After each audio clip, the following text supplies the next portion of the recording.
With all the drama around Oscar Piastri and his viral tweet that made Alpine look like rookies of the F1 world, the battle between McLaren and Daniel Ricciardo rages on, with the latest round of news being that the Honebadger is not set to go anywhere unless McLaren meets his demands. Let's be honest, Daniel's time at McLaren has been a failure, only achieving points finish in 4 of the last 13 races.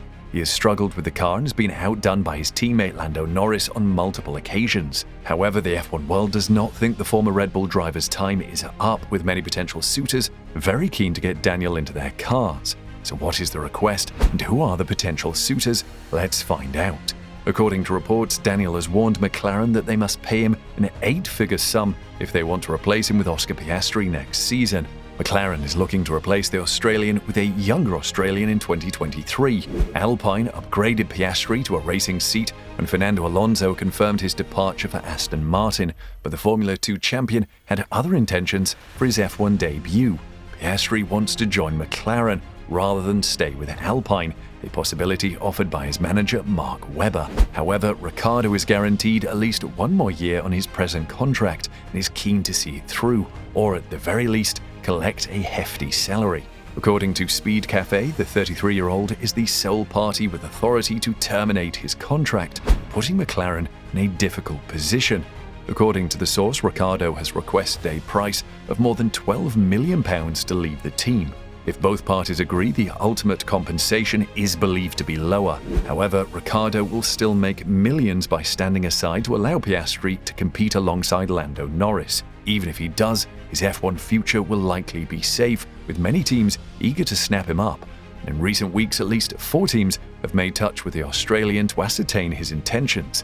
Alpine is reported to be one of them, and they would consider bringing Ricciardo back into the fold if they lost Piastri to McLaren. I mean, look at Fernando, he comes and goes. I suppose it occurs to other drivers as well. Otmar Zafnauer explained. And I don't believe that's a problem. As I stated, let's concentrate on our strategy for the next 8 or 9 races. We must ensure that we supplement that strategy with the greatest possible driver, and certain possibilities are available, and we put the best driver next to Esteban Ocon so that we can continue forward with our plans. Piastri's case is expected to head to court, with both teams ensuring they have a legal contract with the racer.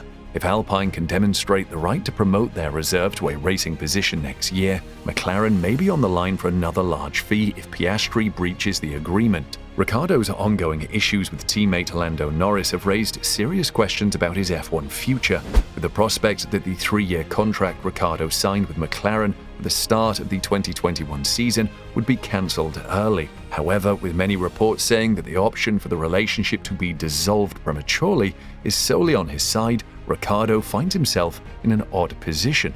He has failed to meet expectations and continues to underperform without question, yet he still wields absolute authority.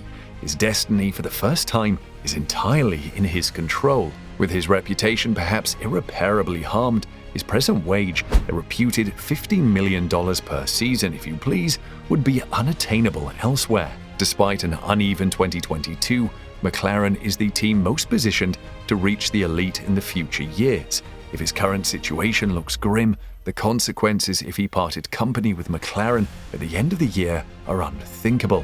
What about Aston Martin? Not if Lawrence Stroll has learned anything from his bet on Sebastian Vettel in recruiting declining drivers. Daniel would not be going down gracefully. Could he effectively position himself as part of Audi's next F1 entry? He could, but by the time the 4 rings came on the grid in 2026, he'd be 37. McLaren's expansion into IndyCar and Formula E has led to speculation that they would find Ricciardo a soft landing in any of those categories. Still, their connection will undoubtedly stop if Ricciardo is forced out of the F1 program. And suppose Indy, FE and WEC and NASCAR were the best possibilities. In that case, it might be preferable for everyone involved at that point for Ricciardo to finish the transition from racing driver to full-time Instagram influencer and be done with it. The fact that the option is only available to Ricciardo highlights how far the fortunes of team and driver have diverged since their original agreement in May 2020. with McLaren tentatively emerging from the wreckage of the Honda years and Daniel, winner of 7 Grand Prix for Red Bull, widely regarded as one of F1's brightest talents. McLaren was deemed fortunate to have him at the time, but 2 years later, there is a compelling case that the necessity to carry Ricciardo all the time is holding them down. His triumph at Monza last September, a fluke day when all the stars aligned for one day alone, could not compensate for McLaren's lack of performance elsewhere. The team eventually finished third in the 2021 Constructors' standings, trailing Ferrari, with Ricciardo's P9 finish in the recent Austrian Grand Prix being only his third points finish of 2022, compared to Norris's 8, including a podium at Imola. McLaren faces a fight to retain 4th place in the championship against an improving Alpine team that has the crucial advantage of 2 drivers performing consistently well. Unlike Ricciardo, McLaren would have plenty of choices if a vacancy in 2023 arose. Meanwhile, recent speculations have linked the team to Vettel, Alpine Junior in 2021 F2 title winner Oscar Piastri, reigning IndyCar champion Alex Palou, and Williams driver Alex Albon. But the team is really particular about Oscar Piastri. Perhaps Ricciardo's effort to quell the rumors has accomplished little more than putting the ball squarely in McLaren's court. If he refuses to leap, it's up to the squad to conduct some pushing if their tolerance for him has run out. So how far is Zak Brown willing to go to activate the mechanisms in Ricciardo's contract that he mentioned during the weekend in Monaco?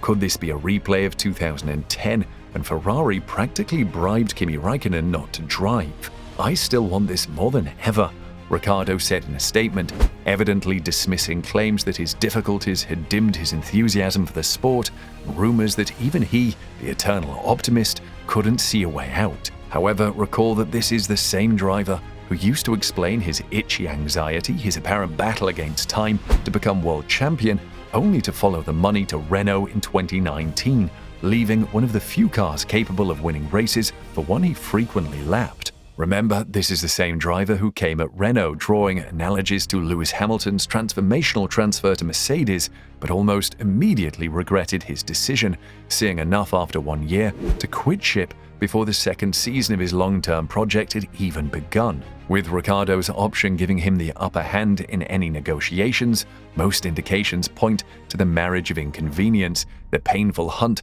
for an ever-elusive breakthrough between McLaren and Mercenary continuing for another year.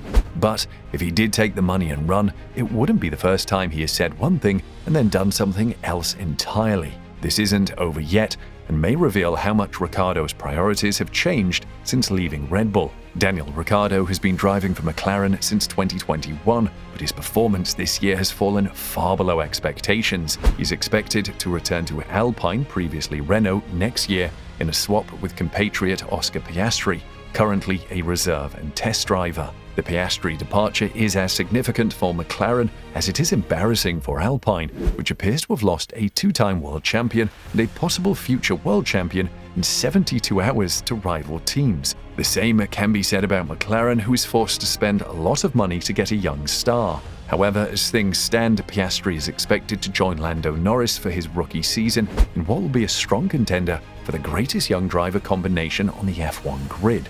Everyone wants to see Piastri in a McLaren, but is McLaren willing to make the ultimate cost to make it happen? Can both teams reach a middle point, or are they going to let the court settle this one for them? We'll have to watch as the events unfold. Do you think Daniel Ricciardo is worth all that money? Comment below.